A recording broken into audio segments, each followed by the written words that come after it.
Hillary Clinton finally on Capitol Hill for a public hearing 4 months after the Benghazi attacks. A much-awaited appearance delayed by a 1-month-long illness. And after 4 years as Secretary of State, Mrs. Clinton first got some praise. I think we all do respect the tremendous amount of hard work that you put forth over the last 4 years. I know all of us appreciate the transparency with which you talk to all of us. But the Benghazi events have cast a shadow on it all. This was a highly charged and at times emotional hearing.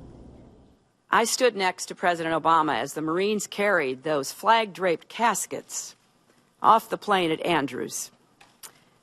I put my arms around the mothers and fathers, the sisters and brothers, the sons and daughters, and the wives left alone to raise their children. Then it was time for tough questions and equally tough answers. For months, Republicans have accused the administration of trying to downplay that this was an attack by al-Qaeda militants. And we were misled that there were supposedly protests and then something sprang out of that, an assault sprang out of that. And that was easily ascertained that was not the fact. And the American people could have known that within days, and they didn't know that. With all due respect, the fact is we had 4 dead Americans. Was it because of a protest, or was it because of guys out for a walk one night who decided they'd go kill some Americans? This was one of Hillary Clinton's last high-profile public performances before she steps down as Secretary of State at the end of the month.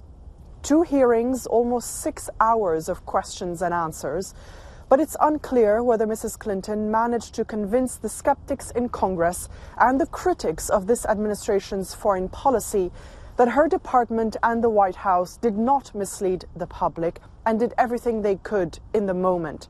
The debate about Benghazi is likely to continue. The committee's adjourned. As Secretary of State, Hillary Clinton will not have to answer many more questions about Benghazi, but it may well come up again in the next chapter of her career. Kim Ghattas, BBC News, Washington.